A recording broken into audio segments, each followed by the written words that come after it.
Hello, my friends. It's a compilation video. It's about jewelry. It's about my health. It's a life update. It's parasites. It's hopefully going to be fast. So, first thing, no bags of jewelry for a long time. They shut the store down to do remodeling. When they brought it back, same problem. The same ladies there, no jewelry. Went to the other thrift store in town. They have very little selection of jewelry, but over the last month, I've been able to pick up a few items. So, this was 50 cents and it's sterling. It's beautiful. One glance when I walked in the door, they have it right by the front, and you could tell by the clasp, that little claspy thing, that it was silver. So I'm not gonna, if you want to know how to tell silver and stuff, go to see my other videos. So uh, this was sterling. You can tell the little writing, $2. This peridot, I think it is, a semi-precious. This is sterling, not sterling. $2. They had 2 earrings in a set, 2 sterling. So these little Mexico and then some opals, and they were in a bag for 50 cents. And if I didn't, yeah, that bracelet, silver bracelet's really pretty and a lot of weight. This is not pretty. This is just plastic, but the necklace it's on is sterling. And then they had some sterling charms, which I thought were adorable. Look at that cute little sewing machine. And that's a typical one from the 50s. Somebody's had these around forever. Look at the little tag on them. The tag is cute. But anyway, they're only 50 cents. So, update on my jewelry. That's what I've gotten in the last month or two. Okay. Crazy time. If you read my blog, you'll see that I've had a lot of talking about people that I love dying. In the last month and a half, since mid-September, just right at the middle of September, I have had 6 people die. And most of them were very close to me. So it was a really rough month, and I didn't get any of my tree pruning done or anything until this week. I did do some landscaping in the yard, but I've been dealing with funerals and sadnesses and watching funerals online. And in the last 6 months, there's been 11 people that have died that I know. And a lot of them were close. I was close with them. So that was a sad, I was just at a funeral this morning. And another lady that I visited for years just passed away yesterday morning. So I was helping at the funeral today, and I thought I looked decent. I was leading the music at the funeral. So I thought I would make this video. I've had this stuff around and I've been trying new things, and I have been doing research, and I'm finding out new things, and I'm glad about the stuff that I'm finding, but it's just been a crazy couple of months, and I will be glad when hopefully it's all over soon. And that yard sale that I had, and yeah, it's just been a really busy, crazy couple of months, and like I said, I'll be happy to move on. Let's hope there's no more funerals after this last. It's just gonna happen. Anyway, it's been a rough little few minutes. So that's what's been going on in my life. That's why I've had no updates on that. So no videos on jewelry. I have some that I haven't posted from a while back, but nothing current. So that it takes care of those videos. Life update. That's what's been going on. Now to the parasite update. And this has been crazy. I've been doing a lot of research and tried new things. So I ordered, I think I talked about these on the last video. Sarpaganda, it's one of the gandas. So I was taking a different ganda. I can't remember. And ashwagandha. I was taking ashwagandha, and I took it for about, I don't know, 6 months or longer, and it just didn't see that it was killing anything. And then I researched this one. It's actually snake root in India. That's what it's called. So I thought that's why it's sarpa. It's like snake, sarpa. Anyway, it's a ganda. And so I ordered 3 bottles of it in different brands, and hoping that it would actually work. I also ordered, several people have told me about mimosa pudica seeds.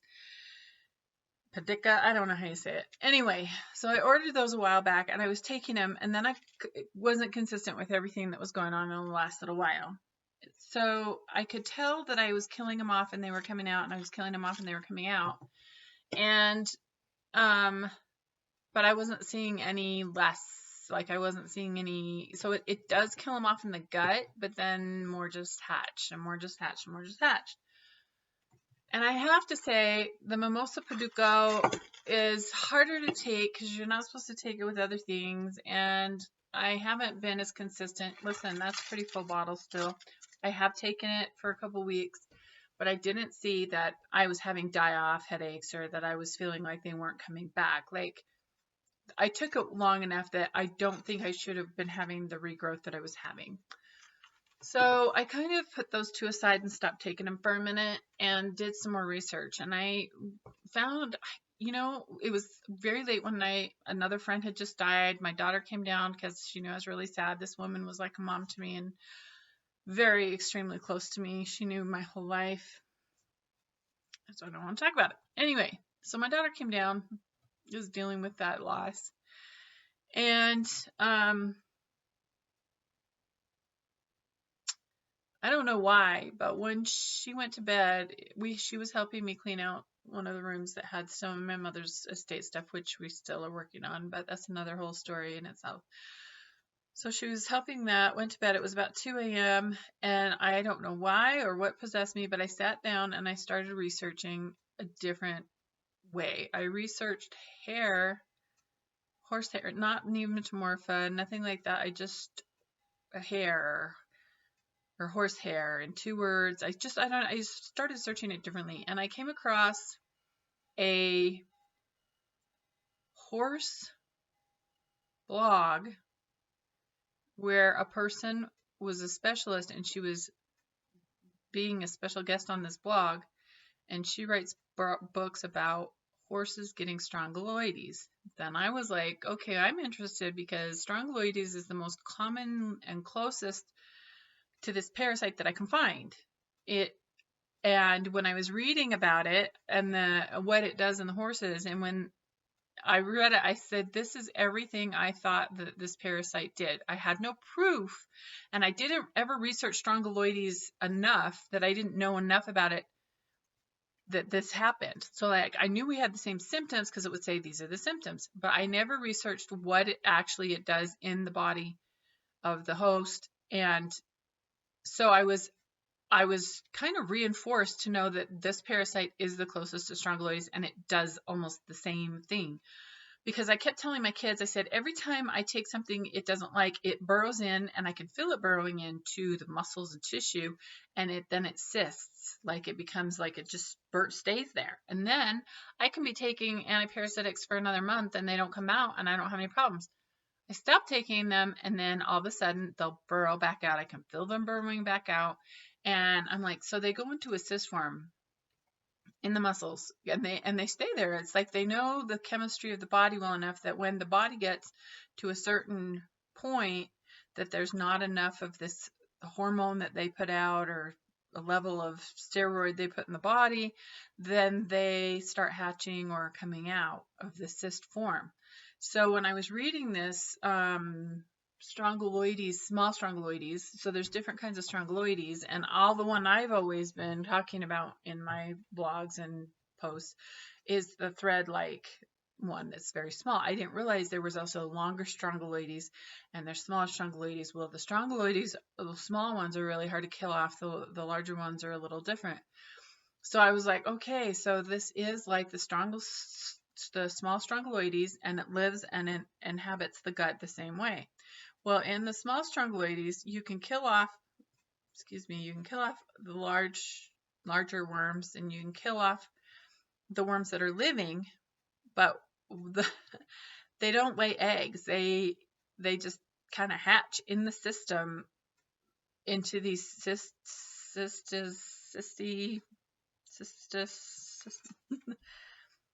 it's called larval cyathostomosis.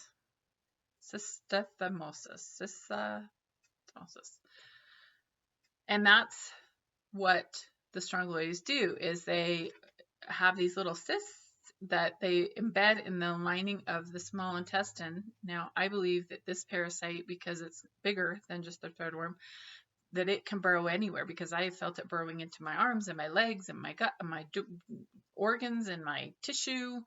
So what this means is, so when you kill off, say you have a horse and you give it antiparasitic medication and it kills off all the larvae of the worms in the system, within 2 weeks to 2 to 3 weeks, the horse can just be found dead. And a lot of people think maybe it was a snake bite or heart attack or something like that. And what this specialist was saying is, it's not that. It's that if they test the horse for strongyles in the stool, it's not going to show up, which is common in humans as well. So they'll get a negative test. But when the encysted strongyles in this thing that they call larval cyathostomosis,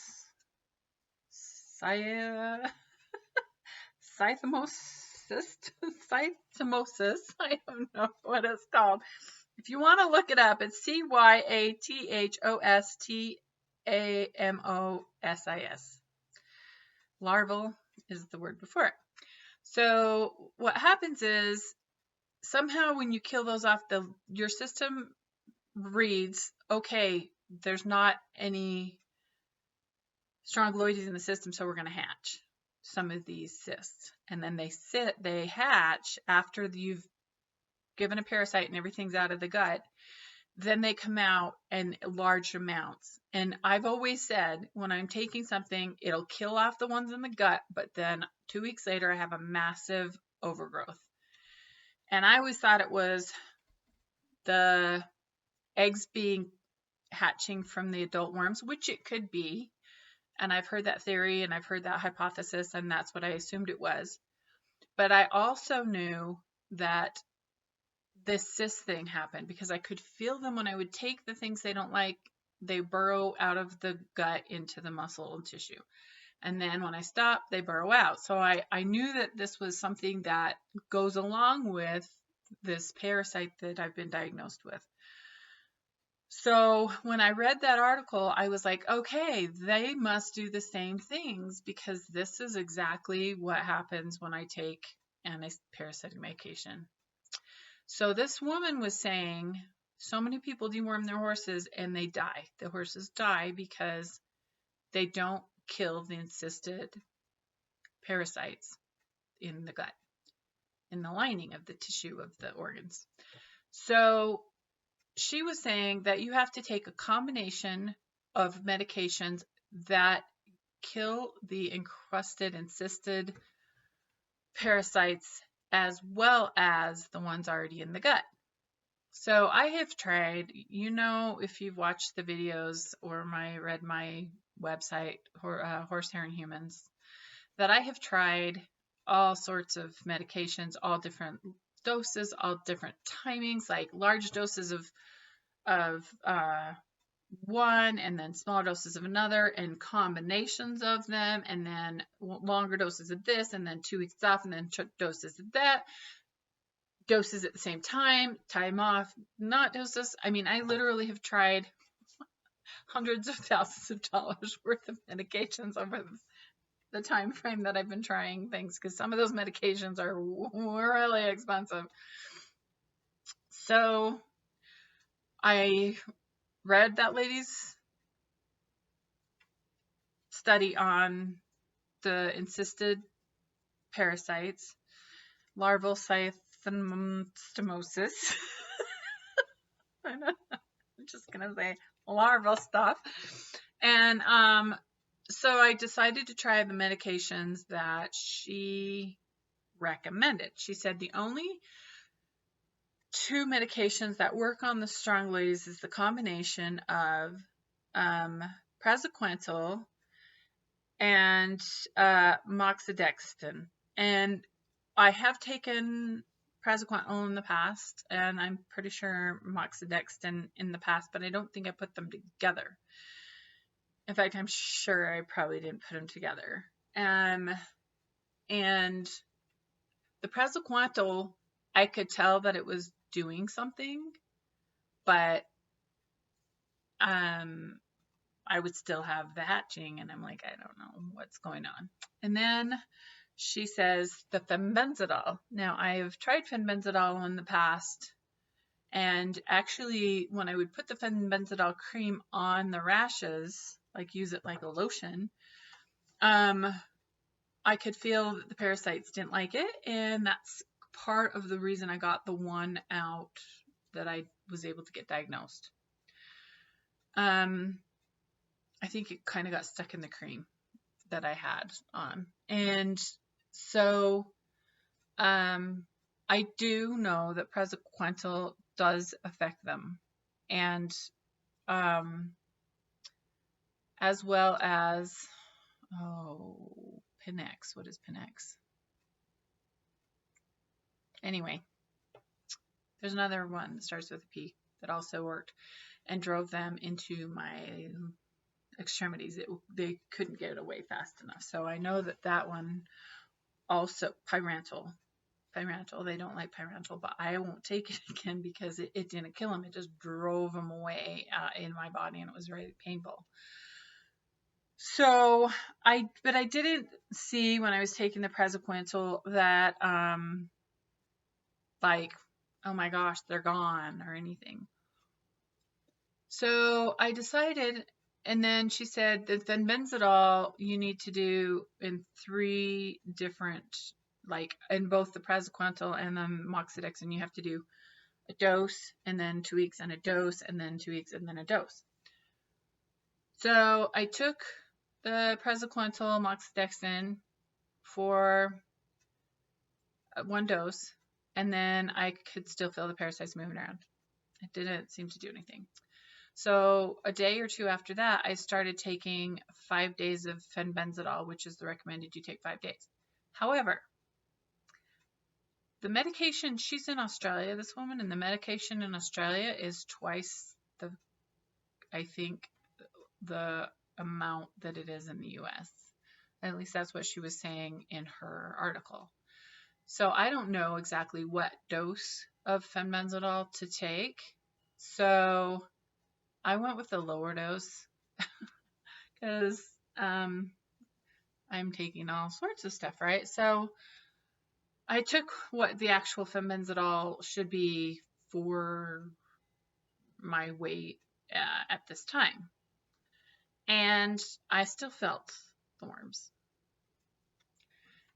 And then I stopped taking the fenbenzidol. I had a week in between where I took the praziquantel one, a couple days, fenbenzidol for 5 days. Then I had a week off fully. And in that week's time, right at the beginning of the week, I felt the burning in my heart, which is Larval syndrome, which is when the eggs burrow into the heart, across into the lung, crystallize, change form in the lung. So I knew I had, and that's usually a week or 2 after I've taken some kind of antiparasitic that kills off the adults and the eggs hatch, or kills off them in the system, and then the encysted larvae hatch. So I was like, okay, well, they killed them off in the gut, but here we go again. Here they are again. So I'm currently in the middle of 2nd dose of praziquantel. I took that last night. I took a little bit more because I am kind of between dose sizes. And the 3rd issue, which I am going to talk about, is I've been having major cystitis, urinary tract infections for the amount of time I've basically, I think, so in my last video, I talked about, I was taking these, and it kills them off, but then more hatch. I kind of mentioned briefly in my last video that they were down in the nether regions and they were laying their eggs.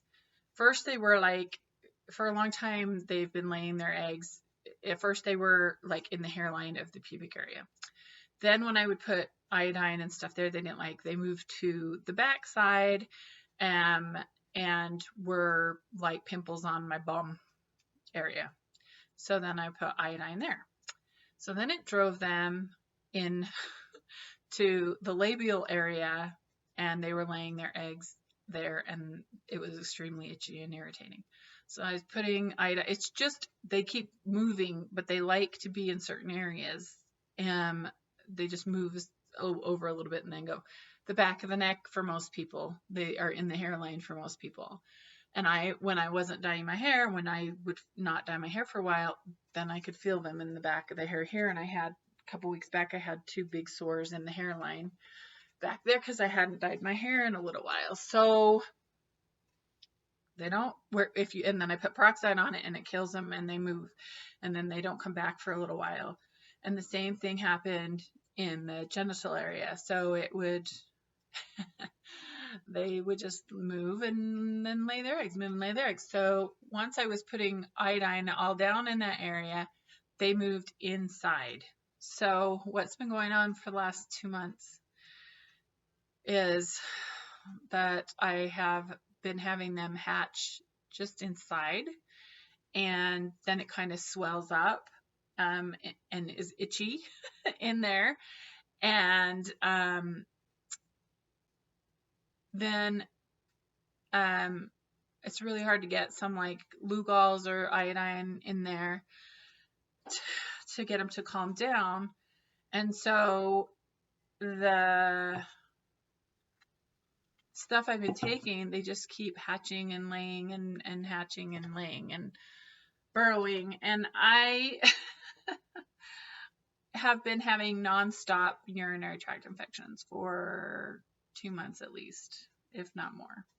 Interestingly enough, the lady 2 houses down, I don't know about anybody else because I'm not going to go ask them, she's been having recurring urinary tract infections, and she was almost hospitalized because she's tried so many different medications for them because she's been having them constantly. She's single, elderly woman. Why is she having urinary tract infections all of a sudden in her old age that she's never had before? Stupid parasites. She didn't have them. I'm not sexually active. I'm not getting them from that. She's not getting it from that. We've wiped for ourselves for 50, 80 years, and we know how to do that. And so why all of a sudden are we both getting massive urinary tract infections? These stupid parasites. Because I've been keeping them from everywhere else they could hatch, they are now hatching literally inside of me and burrowing into my bladder, taking with them the bacteria from the gut. And I've had nonstop, I cannot get rid of them, urinary tract infections, which if you take antibiotics, then you get yeast infections. So I was trying natural, which is cranberry, D-mannose, grapefruit seed extract, olive leaf extract, colloidal silver, oregano oil, and cream of tartar. And I've been taking that for 2 months, and it'll start to clear up, and then they'll all hatch and it will get worse, and then I'll clear it up, and then they'll hatch and it will get worse. So I am exhausted. I'm tired. I'm not sleeping well because I can feel them burrowing, and they're in there hatching, and I have Loeffler syndrome, and I have the burning in my chest, and I can't breathe again. Now, I used to be really bad where I couldn't recline very much, and I could get out of breath because of all the encrusting and the encysting in the lungs. I have lung damage. I sound when I laugh. I have emphysema. It's terrible. So, just on a side note here, another neighbor, I was talking to her, and we were laughing so hard she couldn't breathe. I couldn't breathe, and she started coughing. And what happens is, if you have the parasite and you're laughing and you get hyperoxygenated, you get so much oxygen in your lungs, they don't like it. They'll start to burrow out, and then it will cause coughing. And my kids have seen this in me when I laugh really, really hard. And then it's like you're short of breath, and you're coughing because the parasites are irritated because there's so much oxygen in your lungs. So one of my neighbors, that happened to this week too, and she's got a lot of the symptoms. But I just, I know it's around. I just wish we could get it diagnosed in more people so that they'd look at it. I am exhausted doing this, taking all these medications. I just take handfuls. I mean, I've got the antibiotics, I've got the praziquantel stuff, I've got the fenbendazole stuff, I've got the pills. Somebody wrote me today about, oh, you need to just do turpentine. Well, I've done the turpentine. I've tried so many things, and yet I'm still researching and trying to find something else. So I will continue to take the fenbendazole and or the praziquantel moxidectin, and so you do 2 weeks on once, and then 2 weeks later you do a second, and then you do 2 weeks later you do a third. So I'm doing that. But it was interesting because last night I was due for my second dose of the praziquantel moxidectin. Also, my ears have been affected, and they're infected and they hurt. That's a whole nother story. I got Day's piercing for headaches, and I was all excited because I thought it was working, and then they just stopped working over time, got infected, and I've still been having the migraines and throwing up. So I thought, well, if I'm still having the migraines and throwing up, why keep the piercings in? And took them out, and they're still infected with everything else going on. So that I'm hoping the antibiotics I'm on will clear those up as well. So that's why I keep touching my ears. They're itchy and they hurt.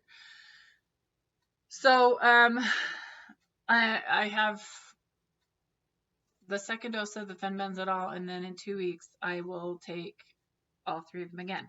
However, last night, before I was to take the night before through yesterday, before I was supposed to take my second dose, my back of my throat, now if you read my story, look at my symptoms, bumps on the back of the throat were one of the first signs that I knew I had them.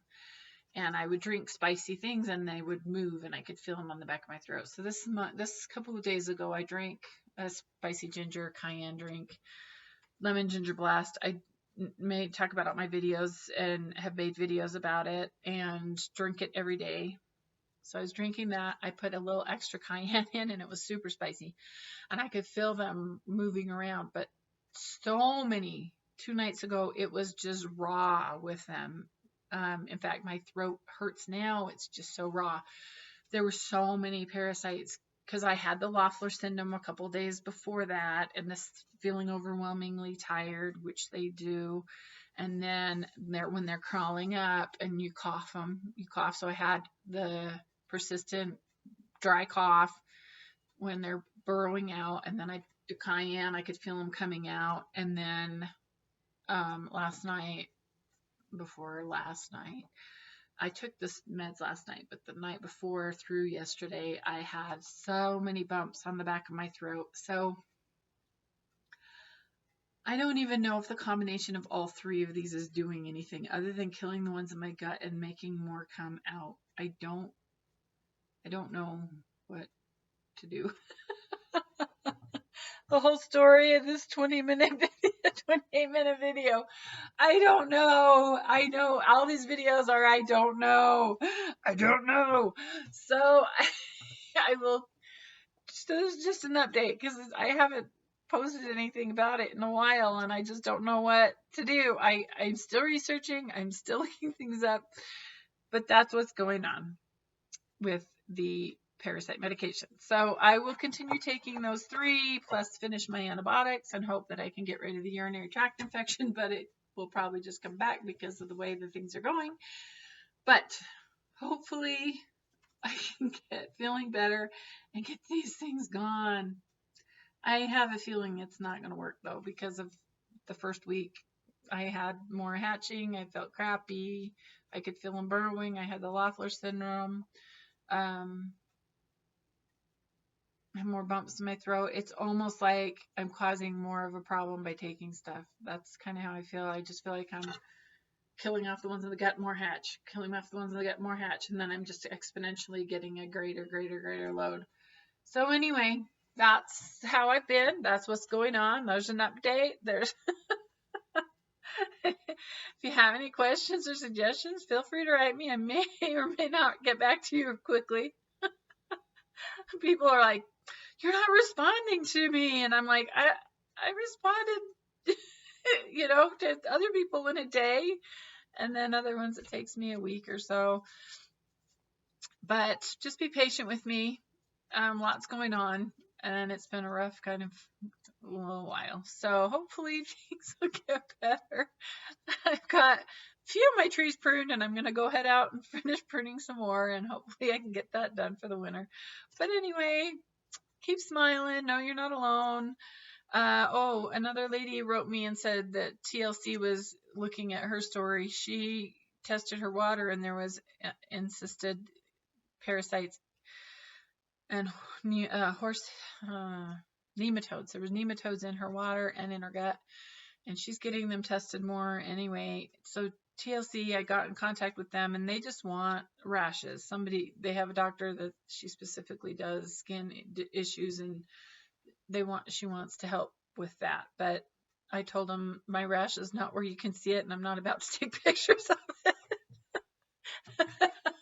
And I've tried all the ointments and stuff. It's a systemic thing that's a problem, not just a cream related thing. So I decline that offer. I'd rather find a doctor that could do some lung scoping and testing and showing what was in there and that kind of thing. So I'll wait till I can find somebody that's capable of doing that. So if you know anybody like that, please let me know. It'd be awesome. All right.